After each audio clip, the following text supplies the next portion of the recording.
Both Israel Regardie and Gerald York, two ex-disciples of Crowley, told me long ago about what an unpleasant character he could be and how most people eventually withdrew from him.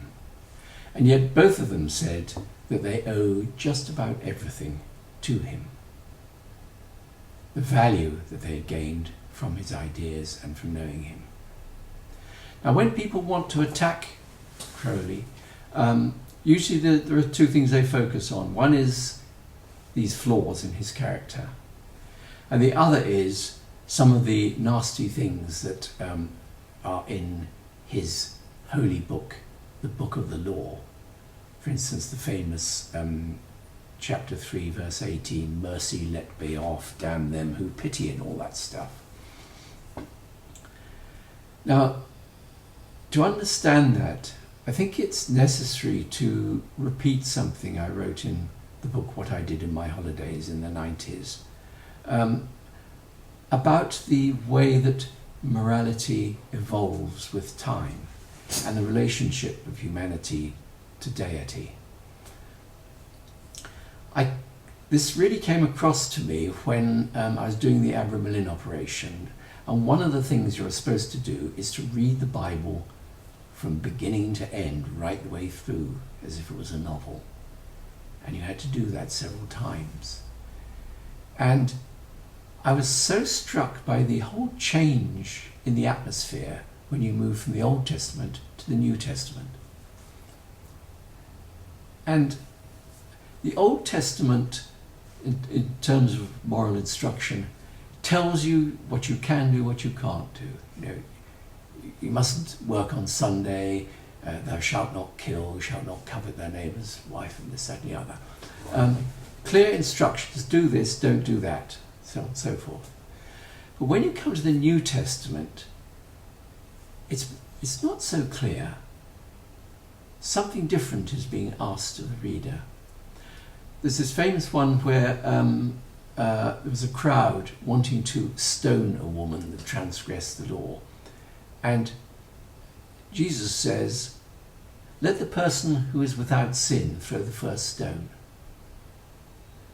Now, is he saying, go ahead and stone her, or is he saying, don't stone her? Neither. He's actually making you think. And what he's saying is, look, think. Have you ever sinned? This woman sinned. And so on. Work out the answer yourself. The problems in the New Testament are rather like that. They're ones where you're not told you must do this, you mustn't do that, but rather encouraged to think for yourself, to work out the answers. And there always is an answer, because the answer to all these dilemmas is basically, what would Jesus do in this situation? Now that's not a frivolous comment, because one of the most famous Christian books is a thing called On the Imitation of Christ. And it's not about how to fake crucifixes, it's about how to live your life imitating Christ. In other words, as close as possible to what Jesus would do. And that to me really exemplified the change in relationship between human and deity as you went from the old Aeon of Isis to the Aeon of Osiris. The Aeon of Isis was the earlier Aeon, typified by, the mother goddesses, pagan systems close to nature and all that. Aeon of Osiris came in when you had male gods that actually sacrificed themselves for the good of humanity. And Jesus is an obvious example. But he's not the only one. I mean, there's Woden, who hung on the tree to get the knowledge.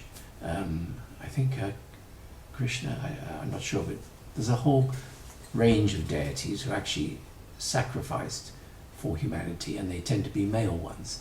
And that is typifies the Aeon of Osiris. And Crowley says we're leaving the Aeon of Osiris and moving into the Aeon of Horus, the third Aeon. Now, that change in the Old Testament to the New Testament really reflected that for me, because in the Old Testament, there's this simple morality: do this, don't do that. You don't have to sort of try to work it out. You really just read the book and find out, can I do work on Sunday? You read through and you find, no, you can't. End of question.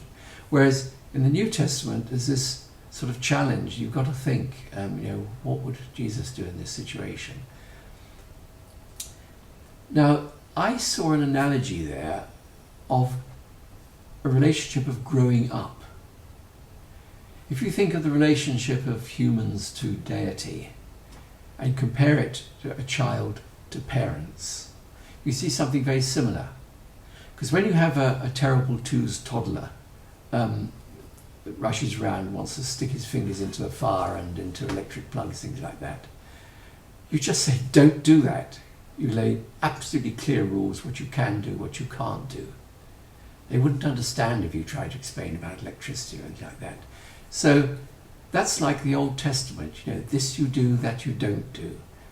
And that's very appropriate to that young stage. But when you get to a child of, 8, 9, 10, 11, morality on the whole is expressed differently.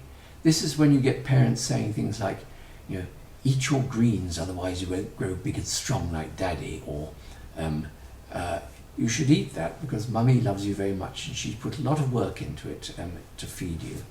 Or even, there are many people, children of your age, starving around the world, and so you should eat that rather than waste it. This sort of which, like the New Testament, what it basically is saying is you must try to act as we would, because we're perfect parents, we do everything right, we're setting you an example. And that idea of sort of an example to follow is typical of the Aeon of Horus, second Aeon type of morality. It's not just don't do this, don't do that. It's, think what a perfect person would try to do in this circumstance. Now, the Aeon of Horus says, that is over. The Aeon of Horus needs something else. Now, this is where the critics of the idea begin to panic. They say, well, unless you've got some clear guidelines or a good example to follow, it's just collapse into anarchy. Murder, mayhem, everyone for themselves. Look at Crowley as an example. What is happening there? Well, if you go to my analogy of the growing up, this is like the teenager stage.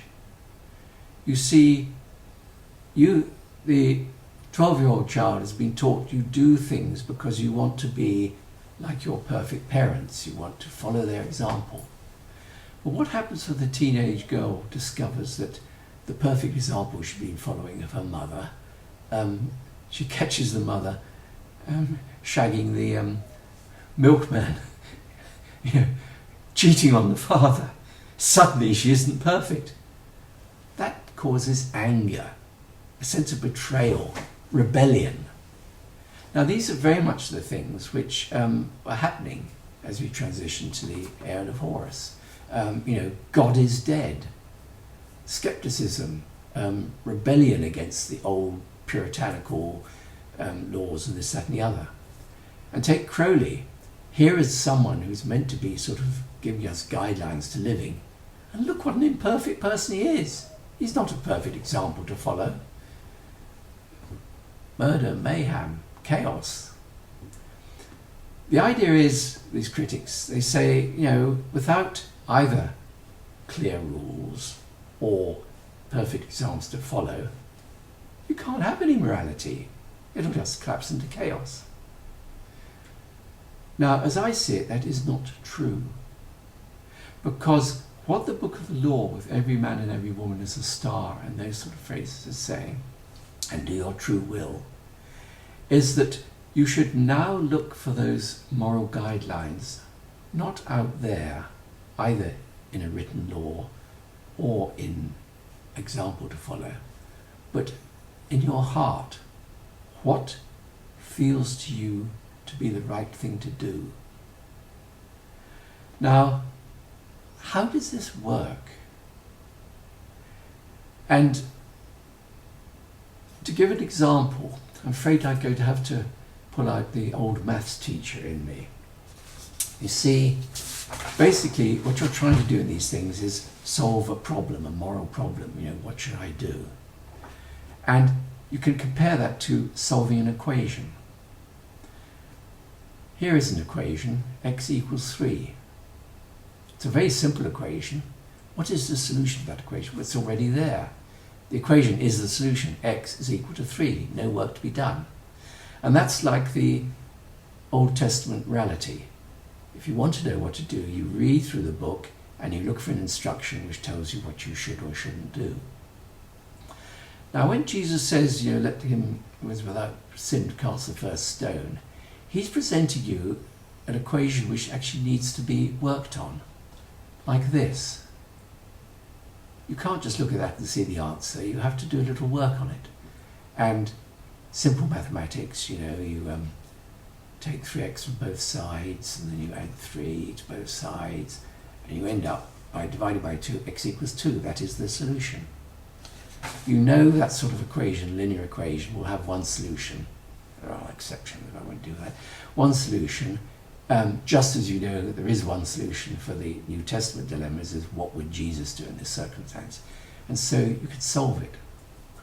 Now, what I suggest is that the Aeon of Horus, we are addressing the sort of equations like this, higher order moral dilemmas. Now, when you look at that equation, you don't instantly know the answer. And in fact, a mathematician would know, looking at that equation, it might have more than one answer. It could have 2 answers or 3 answers. And it might actually have no real answers at all. And so this is like the panicking person from a previous Aeon saying, well, I mean, you know, without guidelines or without an example to follow, you can't do it, you know, there's no morality there. Well, the fact is, there are ways to deal with an equation like that. And one particular one that is very relevant, I think, is the iterative method. Basically, what this means is you start by making the equation look more like the old type of equation. X equals. What you can do is divide by x squared and get it into this form. X is equal to 2 minus 1 over x squared. Now, it's not a solution because you've got x on both sides. So what do you do with that? And the answer is you just try a value and see if it works. So let's try x equals 2. I put it into the right-hand side. X equals 2 minus 1 over 2 squared, 1 1/4, and end up with 1.75. So it hasn't worked. It's not the same as 2. So take that value and put it into the equation, and you get that, which gives you a figure 1.6734, blah, blah, blah, blah, blah. So again, it hasn't worked. And you put that value into it, and you end up with 1.642, blah, blah, blah, 1.6. And you know, what happens is each time you're getting a slightly different answer, but you'll notice that they seem to be closing in on something. Now, we can see what we've been doing if we look at that equation as a graph. Here it is as a graph. This is the left-hand side. Oh God, I can't. This is the left-hand side, x, this line here. And this line here is the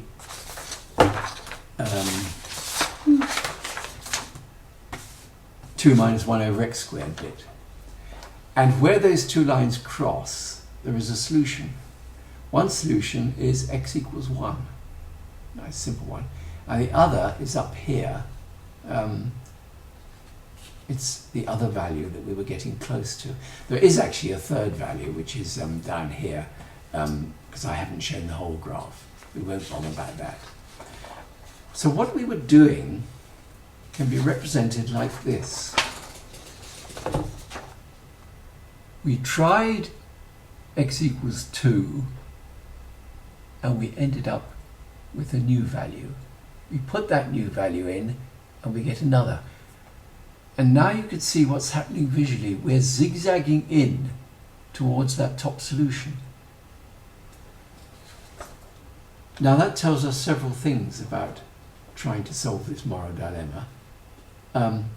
Firstly, that you may never get there. You just get closer and closer and closer. It's a lifelong pursuit, like trying to find your true will.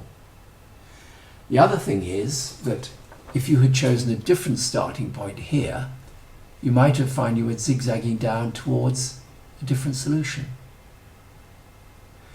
And you might actually, if you chose the wrong starting point, instead of closing in on a solution, you might actually spread further and further, and pretty obvious you're getting out of it.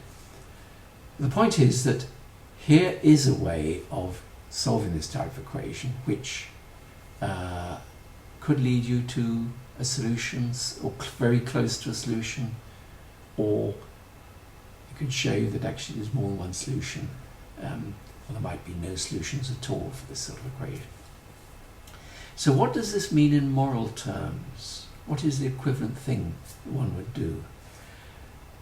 Now, I love examples with Nazis in because they're all so black and white and simple, so I'm just going to use that again. Okay, x equals 2. Let's say you are a resistance fighter against the Nazis in World War II. And it's absolutely clear with the other resistance fighters, your job is to kill Nazis. You've got a rifle, bang, bang, kill them, x equals 2. It's so simple and straightforward. Then one day, as you aim your rifle, the person in the sights is Otto Schindler, as in the movie Schindler's List. And you realize that if you kill him, that Nazi, actually a whole lot of more Jews are going to die because he's actually saving lives. And you realize that what you've been doing is not what you really want to do. And you realize there's a new solution. It isn't Nazis you want to destroy, but Nazism. And so you change your tack. You become an anti-Nazi. You take a political solution. You may become a communist or whatever. Anyway, you see that as the thing to do. And then the war ends and you rejoice. You're triumphant. Nazism is finished. And you go back to America, and in the 50s, McCarthyism begins to arise. And you realize it's doing most of the things that you detested about Nazism. And you realize that it isn't the word Nazism that is the problem. It's some sort of very dogmatic right-wing thinking that you really are fighting against. And so you find a new word for it and you start campaigning against that. In other words, the old simple all Nazis must die actually becomes qualified from experience. And this is the approach that I suggest has been advocated in the Aeon of Horus. Crowley made a big thing about the aim of religion, the method of science. And this is actually rather like a scientific method, because basically you try something, see if it works, and if it doesn't quite work, you then revise it and you try a new hypothesis and a new hypothesis. You see, it's very far from do whatever you like, there's no rules, whatever, because at each stage you are actually taking a stand. Firstly, all Nazis must be killed. Secondly, no, it's Nazism must be destroyed. Thirdly, and so on. Each time you are taking a stand, just like the people who totally believe in that stand. The difference is that you own that stand at each point. It's your decision, not something that is written in a law or something that you're following someone's example. You're actually asking your own heart, is this right, is this wrong? And so this is a different sort of approach to morality. Now, what does that tell us about the Book of the Law and chapter 3 and the nasty things that Horus is saying? Well, if you take that analogy, the teenagerhood, the angry rebellion against the perfection of the previous Aeon, there's a lot of that feeling in the statements of Horus. Here's an angry, snarling father telling his teenage kid to fuck off. You let me down, blah, blah, blah, that and the other. It is childish. Now, when I discussed this with Gerald Suster, he tried to justify it in these terms. He said, look, there's a difference between a scripture that is proscriptive and one that is descriptive. In other words, this is really describing the world as it is. It's not saying you must do this. And there's something in that, but it didn't satisfy me, because as far as I'm concerned, if you set something up as a scripture, it should do something prescriptive. It should give you some guidelines. It should, suggestions, or suggest a way of dealing with things. You can't just say, oh, well, it's simply describing the world as it is. That isn't good enough for me.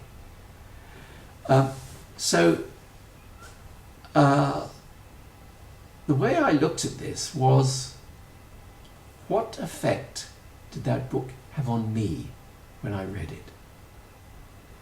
You see, a lot of the Aeon of Horus morality is, if you say things like that, people will just go and...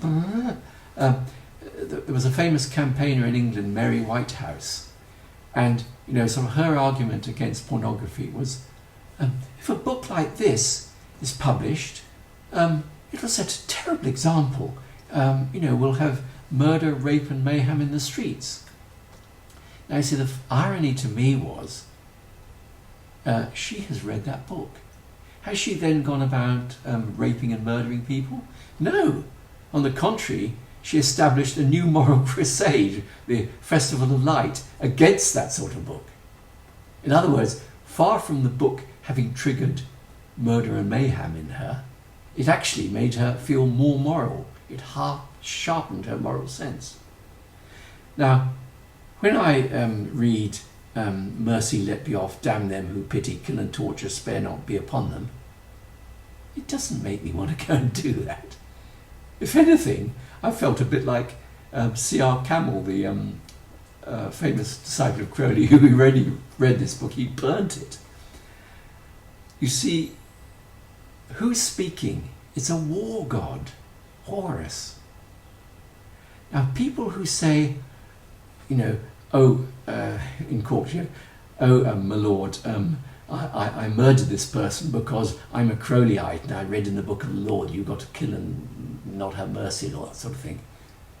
Do you think a war god respects that? A war god wants a fight. As brothers fight ye. A war god respects someone who stands up to him. And so I think that Horus would have more respect for the pacifist who reads that and says, fuck you, Horus, I'm not going to do that. I've got my own standards. Than for the person who says, oh, well, I went out and killed someone because that's what it said in the book of the law. It's a different phase in the evolution of morality. Really sort out what you believe in. And realize that, like finding your true will, it's not a quick thing you're just going to suddenly know the answer like that. You're going to come to a conclusion, this is what I believe in, and you're going to try it out, test it as a morality, see if it works, and then, if necessary, adjust it, and keep on adjusting it. And it's a lifetime path. And you might actually come up with a different morality, moral conclusion than someone else. But you will have found something which is true to yourself. So, this is something I've written about before in what I did in my holidays, but I think it's a thing that is overlooked by people. That, as in Jung's book, The Answer to Job, the relationship, it it isn't just we've got a new God to obey in the Aeon of Horus. The relationship between humanity and deity is evolving. And it's evolving in a way very like that humanity is growing up through all the pain that, and sort of bad behaviour that it involves. And this is a new relationship, a rebellious relationship we have with deity. And to try and deny it is like forcing a teenager not to do the natural thing and walk out on the family, which is what you're supposed to do at that age. The hope is that you'll go out and learn your lessons and come back a more complete person. That's the hope.